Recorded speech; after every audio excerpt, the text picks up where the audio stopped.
Dawn break-in on another tense day in Westminster. Everyone here wondering whether we'll soon have a broken Prime Minister too. Out of the front door, but the PM already on the back foot.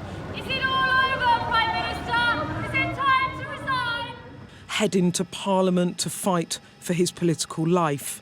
Before he even gets there, an extraordinary moment as one of his former MPs executes a body blow. Former Red Wall MP Christian Wakeford defecting to Labour. Sitting behind his new leader after giving up on Boris Johnson.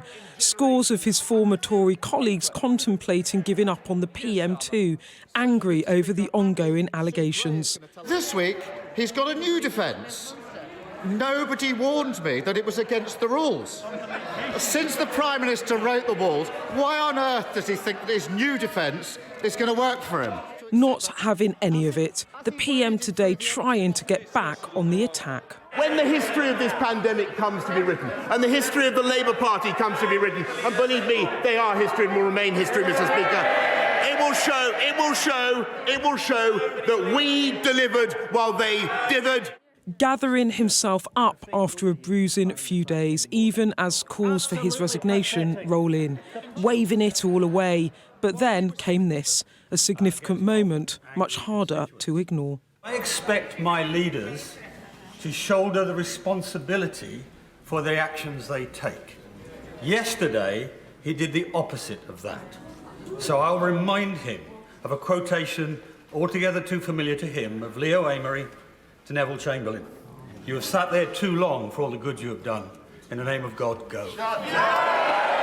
And there were times today he was desperate to leave this chamber, checking his watch as the blows rained down. What a day. The Commons Speaker not wrong quite the day.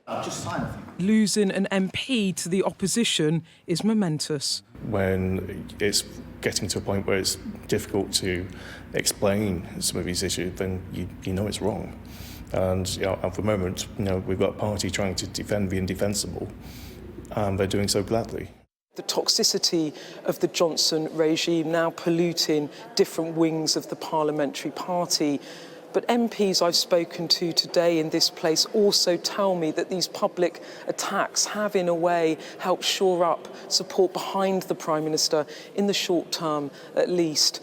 But even his allies admit to me they don't know if he's on borrowed time, and they're wondering if and when that confidence vote could come. One of the 2019 intake in a prized Red Wall seat, urging colleagues to wait. What I'd say to any of my colleagues who are thinking about this at the moment, I'd say wait for the Sue Gray report, because we need to have established facts. Anything that happens now is going to be there before we have an accepted version of what's gone on, and we need to have that before we move.